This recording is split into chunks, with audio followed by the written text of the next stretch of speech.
Assalamualaikum warahmatullahi wabarakatuh dan selamat pagi Mbak Devita. Waalaikumsalam warahmatullahi wabarakatuh. Selamat pagi Mbak Dari. Bagaimana kabarnya hari ini Mbak Dev? Alhamdulillah kabar saya baik Mbak. Bagaimana dengan Mbak Dari? Alhamdulillah saya juga dalam keadaan baik dan sehat ya Mbak Devita. Sebelumnya saya ingin ucapkan terima kasih yang sebesar-besarnya karena Mbak Devita sudah memenuhi janji kita sebelumnya, yaitu bertemu di hari ini sesudah Mbak Devita melakukan sesi wawancara.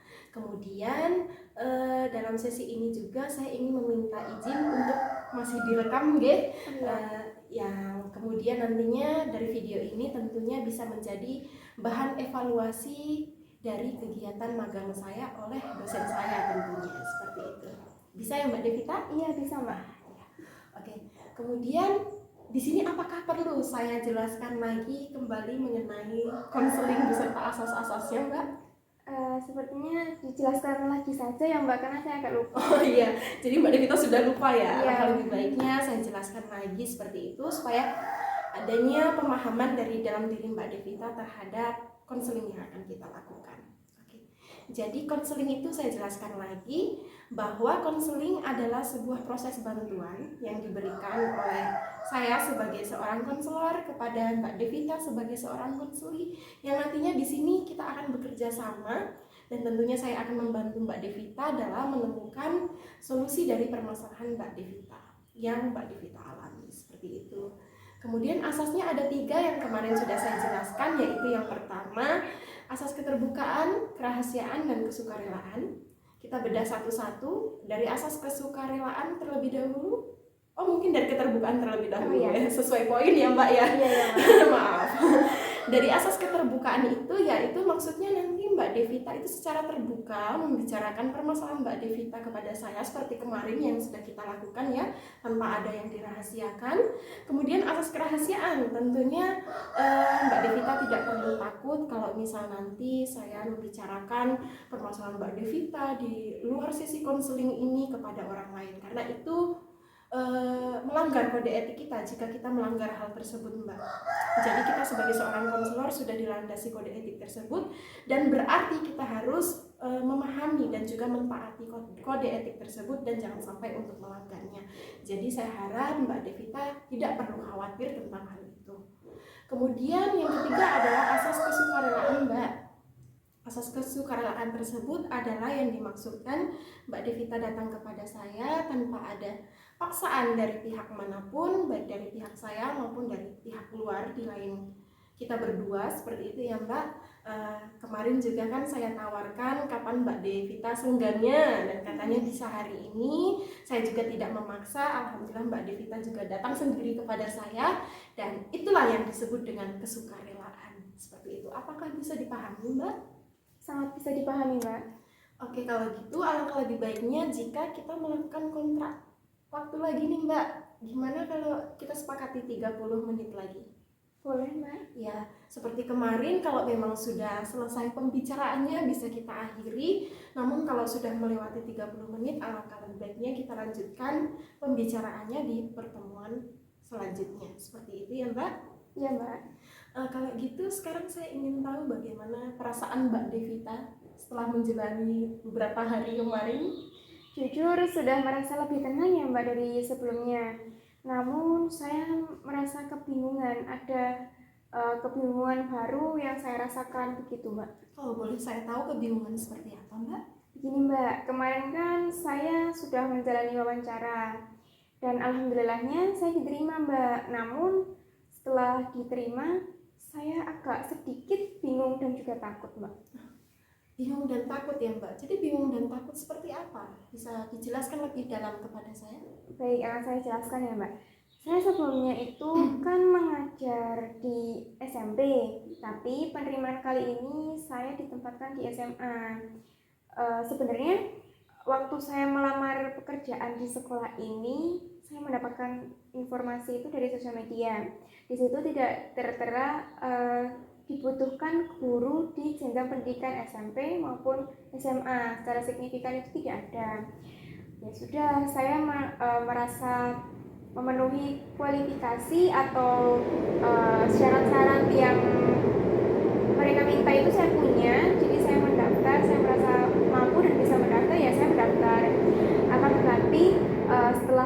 ini setelah hasil interview kemarin, ternyata saya ditempatkannya di SMA. Karena menurut saya mungkin saya ditempatkannya di SMP gitu Mbak. Karena kan dalam interview itu kan pasti dijelaskan juga dari pihak sekolah sana juga ingin tahu pengalaman kerja saya. Saya menjelaskan pengalaman kerja saya di Kota Sukoharjo kemarin, bahwa saya mengajar di sekolah tingkat SMP. Kemudian pas diterima ini, saya ditetapkannya di SMA. Saya jadi merasa khawatir untuk menghadapi anak-anak di usia SMA. Itu kan pasti anak di usia menginjak 16, 17, 18 seperti itu ya Mbak ya, awal-awal remaja seperti itu. Saya merasa sedikit takut juga, rasa khawatir juga ada, terus rasa kurang percaya diri juga ada. Karena di usia-usia anak seperti itu kan anak-anak yang kritis dalam mungkin memberikan pertanyaan atau mungkin tanggapan dari mereka itu. Saya takut Mbak, takut tidak bisa menghadapi anak-anak yang seperti itu. Oke, bisa saya klarifikasi bahwa rasa kekhawatiran ini muncul karena akibat dari Mbak Devita yang awalnya mengajar di SMP tapi ternyata ditempatkan di SMA, dan kemudian takut ketika nanti bertemu siswa-siswa yang notabene di umur segitu tuh lagi kritis-kritisnya seperti itu, dan takutnya nanti secara spontan tidak bisa langsung menjawab pertanyaan dari siswa-siswa tersebut dan sebagainya, seperti itu. Benar begitu? Iya, benar Mbak Dari. Oke, saya sangat paham atas kekhawatiran Mbak Devita sekarang, dan bisa saya simpulkan secara garis besar bahwa ternyata Mbak Devita ini sudah diterima di sekolah yang kemarin memanggil Mbak Devita untuk melakukan interview itu ya? Iya, alhamdulillah Ya, sudah. alhamdulillah. Tapi agak sedikit ini ya, berbeda dengan pengharapan Mbak Devita yang awalnya ingin mengajar tetap di SMP seperti pekerjaan Mbak Devita sebelumnya, tapi ternyata sekarang ditempatkan di SMA, dan kemudian muncul masalah baru nih dalam diri Mbak Devita, yaitu kekhawatiran kalau misal nanti siswa-siswanya nanti gimana kalau kritis, kalau Mbak Devita tidak bisa menghadapi kekritisan dari siswa-siswa tersebut secara spontan, sehingga itu yang membuat keresahan dalam hati Mbak Devita. Benar seperti itu Mbak? Iya, benar sekali Mbak. Kemudian kira-kira mulai kapan Mbak mengajarnya? Hari Selasa besok itu Mbak, saya mulai mengajar. Kira-kira tuh kelas berapa Mbak? Saya mengajar kelas 10 Mbak. Oh, kelas 10. Kemudian apa yang sudah Mbak Devita siapkan untuk mulai mengajar di hari Selasa itu? Saya sudah menyiapkan materi-materi sesuai dengan RPS, dan juga beberapa kali kan saya tuh merasa grogi gitu ya Mbak. Terus saya membayangkan nanti situasinya di sana tuh bagaimana. Karena itu tidak hanya 1-2 anak, itu kan satu kelas. Jadi saya berusaha belajar berbicara, belajar mengajar itu dengan cara saya ngobrol sendiri gitu loh Mbak, di depan cermin gitu. Jadi untuk mungkin itu usaha saya untuk menghilangi rasa-rasa tegang, kurang percaya diri saya gitu. Jadi setelah apa yang Mbak Devita lakukan untuk menumbuhkan rasa percaya diri seperti tadi membuat RPS, menyiapkan materi, dan juga sudah berlatih di depan cermin untuk melatih komunikasi Mbak Devita ketika nanti berhadapan dengan siswa, tapi ternyata masih ada rasa kekhawatiran seperti itu ya Mbak? Iya benar Mbak. Kalau gitu bagaimana kalau kita bermain role playing atau bermain peran Mbak?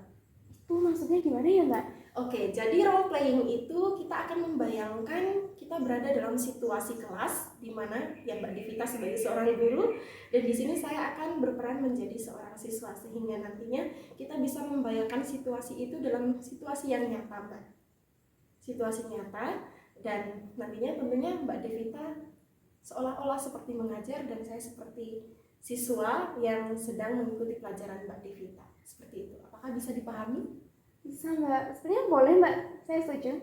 Oke, kalau gitu gini Mbak, kita bayangkan situasi di mana saya adalah siswa yang kritis nih. Iya. Mbak Devita sedang mengajar, kemudian saya bertanya namun Mbak Devita tidak mampu menjawab pertanyaan tersebut, dan setelah itu Mbak Devita bisa menjawab seperti ini. Baik anak-anak, berhubung ini adalah pertanyaan yang menurut Ibu sangat sulit, jadi bagaimana kalau kita sama-sama untuk mencari jawaban tersebut agar kita bisa sama-sama juga untuk mendapatkan jawaban yang sebenarnya. Bagaimana anak-anak? Bisakah anak-anak setuju dengan pendapat ibu seperti itu? Apakah Mbak Devita bisa mengikuti yang saya katakan tadi? Bisa Mbak. Jadi ini saya meniru yang Mbak Dari katakan, seolah-olah saya menjadi guru, begitu ya Mbak? Iya, benar. Silakan coba ditiru Mbak. Saya mulai sekarang Mbak. Iya, silakan Mbak. Maaf sebelumnya, mungkin di sini Ibu juga belum terlalu paham mengenai materi tersebut, mengenai pertanyaan-pertanyaan juga kebingungan yang anak-anak utarakan kepada Ibu. Bagaimana kalau kita bersama-sama mencari jawabannya, kita diskusi agar kita bisa sama-sama aktif dan juga dalam menemukan jawaban yang dirasa itu sulit. Oke. Kalau jawabannya seperti itu, saya izin menanggapi ya Mbak, kalau misal saya menjadi seorang siswa. Loh, kok malah bukan ibu gurunya? Kalau kayak gitu, bagaimana jawaban Mbak Devita? Ya, namanya kan juga kita sama-sama nggak tahu. Terus tidak ada salahnya kan jika kita sama-sama saling melengkapi dan juga saling belajar dalam menuntut ilmu. Mungkin begitu ya Mbak ya? Oh iya, saya rasa itu sudah ini ya Mbak ya. Maksudnya Mbak Devita sudah bisa mengatasi persoalan tersebut ketika berada di dalam kelas. Apakah masih ada kayak maksudnya ganjalan dalam hati Mbak Devita atau keraguan dalam menghadapi siswa-siswa tersebut? Tapi saya tetap masih merasa bingung ya Mbak, karena nanti ini kan hanya bermain peran gitu. Nanti kalau berhadapan langsung gimana ya Mbak? Saya takut, rasa percaya diri saya tidak seperti saat ini gitu. Oh iya, kalau kita bisa bayangkan kan kalau di dalam kelas itu tidak hanya siswa kritis saja, namun ada berbagai jenis-jenis siswa dalam persoalannya masing-masing. Yang paling Mbak takutkan itu apa selain kritis? Mungkin siswa yang Problematik mungkin? Iya, bisa yang problematik, terus kemudian Ribut dalam kelas? iya, terus seperti asik sendiri gitu, tidak mendengarkan gurunya, yang benar-benar super aktif gitu loh Mbak. Oh iya, jadi siswa-siswa tersebut yang membuat Mbak Devita merasa kebingungan ya? Iya benar Mbak. Kalau gitu bagaimana kalau kita bermain peran lagi dengan kasus yang berbeda, yaitu dengan siswa problematik tersebut? Iya boleh Mbak. Oke, di sini coba bayangkan Mbak Devita sedang mengajar nih. Saya adalah seorang siswa. Wah, saya ribut, suara saya besar banget, malah ngobrol sama teman saya yang di samping. Apa yang Mbak Devita lakukan? Pertama saya pasti memberikan teguran ya Mbak. Sebagai seorang guru yang mungkin saya tidak mungkin membiarkan itu terjadi, kan nanti juga mengganggu kenyamanan siswa yang lain yang siap mendengarkan apa yang sudah dijelaskan oleh guru di depan gitu. Kalau misal saya posisi dalam suatu kelas, terus ada siswa yang ribut asik sendiri sama ngobrol sama teman sebelahnya, ya mungkin saya beri teguran dulu. Jangan berisik, ini kan lagi proses pembelajaran. Ibu sudah menjelaskan di depan, kenapa kalian asik sendiri, kenapa kalian berisik sendiri, yang lain kan bisa terganggu. Kalian bisa diam kan? Terus mungkin respon dari siswanya ya bisa diterima untuk saat itu Mbak. Oke. Biasanya kan kalau siswa tuh kalau sekali ditegur nurut nih, tapi bertahannya nggak sampai 5 menit kan biasanya. Benar nggak Mbak? Gitu. Kebanyakan gitu kan. Ya. Nah, kalau misal saya diam selama 5 menit, kemudian teman saya nyawe lagi, ngajak ngobrol, terus ngobrol lagi, kayak gitu gimana? Kebanyakan itu kan yang terjadi paling yang belakang-belakang Iya, ya. Karena mungkin gurunya nggak tahu kan gurunya ada di depan. Mungkin nanti setelah memberikan teguran, saya mengganti teknik pembelajaran saya juga. Yang awalnya monoton di depan kelas, di depan tulis, saya berkeliling menghampiri anak-anak yang dikiranya itu berisik atau membuat gaduh di kelas. Kemudian kalau semisal hal tersebut tidak bisa mengatasi, saya juga spontan memberikan mereka sebuah pertanyaan, apakah mereka benar-benar memperhatikan saya atau mungkin mengabaikan apa yang sudah saya jelaskan. Langkah kedua saya menghampiri anak tersebut. Kemudian kalau misal anak tersebut juga dengan teknik saya yang seperti itu masih juga membuat gaduh atau ramai sendiri di kelas, saya pindah tempat duduknya. Mau pindah tempat duduk. Iya, Baik. kan biasanya kan di belakang. Terus teman-temannya kan tidak ada yang memperhatikan area belakang gitu kan, Mbak. Kemudian saya ganti di depan. Apakah anak tersebut masih membuat gaduh atau masih ramai sendiri atau gimana gitu. Oke, setelah dipindah mungkin nanti ada kesempatan lain untuk ribut-ribut lagi nih anak-anak tersebut. Apakah ada satu kayak gimana ya, langkah terakhirnya dari Mbak Devita?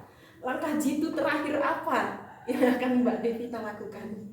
Ini mungkin udah puncak-puncaknya ya, Mbak, karena kan udah yang pertama tadi udah ditegur, kemudian yang kedua tadi saya mengganti teknik saya dalam mengajar, mungkin menghampiri anaknya, terus ada lagi yang ketiga memindah atau mengganti posisi duduk dari yang tadi anak yang ramai itu di belakang, kemudian saya pindah di depan, kok masih ramai lagi.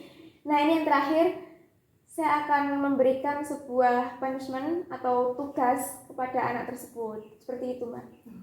Kalau kayak gitu, kalau saya bayangkan jadi siswanya, saya langsung diam sih, Mbak. Maksudnya kan kalau kayak gitu kan gimana ya, daripada dapet tugas nih, mending diem nggak sih? Iya sih, Mbak. Saya jadi siswanya. Kalau mungkin kita memposisikan diri kita sebagai siswa, tapi kan semisal ada anak lagi yang tugasan bisa mungkin dikerjakan sama kakaknya di rumah, atau mungkin malah menyepelekan tugas, mengabaikan tugas, terus ya kan besoknya bisa aja nggak dikerjakan, cuman iya menerima tugas tapi besoknya nggak dikerjakan pas hari jadwal tersebut. Nah nanti kalau semisal hal itu terjadi terus masih juga anaknya ini masih membuat kegaduhan dengan menyepelekan, kalau kata lainnya menyepelekan tugas, mengabaikan tugas. Nah nanti kalau semisal sudah dikasih satu tugas kok masih seperti itu, ada tugas lagi kedua, jadi anaknya mungkin kan jadi mikir lebih, oh iya nanti kalau tugasnya tugasnya seperti ini, mudah mungkin dikerjakan, tapi kalau banyak kan juga siswanya juga yang kewalahan dalam mengerjakan.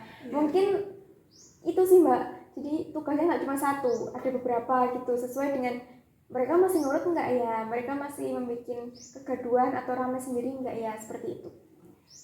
Jadi ini saya bisa menyimpulkan bahwa Mbak Devita ini ternyata sudah berhasil loh dalam kayak memikirkan solusi apa kira-kira nanti jika menghadapi siswa misal tadi yang kritis, yang onar atau problematik, ribut di kelas dan semacamnya. Mbak Devita saya rasa secara mandiri sudah bisa memikirkan apa yang harus Mbak Devita lakukan. Apakah masih ada kekhawatiran lain dari hal ini, Mbak?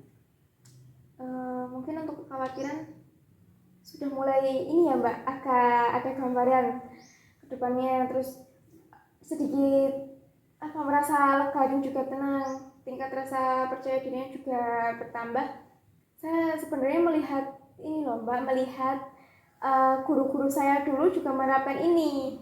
Jadi saya belajar dari hal tersebut dan yang mereka lakukan itu berhasil begitu. Oke, jadi bisa disimpulkan bahwa dari permainan peran tadi menurut Mbak Devita bisa jadi efektif nih? Iya, efektif, Mbak. Oke, dan kira-kira ini mulai Mbak Devita terapkan kapan? Apakah mulai saat pertama masuk kelas nanti atau kapan, Mbak? Ya nanti saat saya hari pertama mengajar, saya akan menerapkan itu ya, Mbak ya. Kan saya juga harus beradaptasi dengan anak-anaknya juga. Kalau misal menemukan hal tersebut bisa langsung saya terapkan. Saya sangat salut dengan Mbak Devita ya. Kemudian alangkah lebih baiknya jika saya menyimpulkan terlebih dahulu ya, Mbak. Ya, silakan.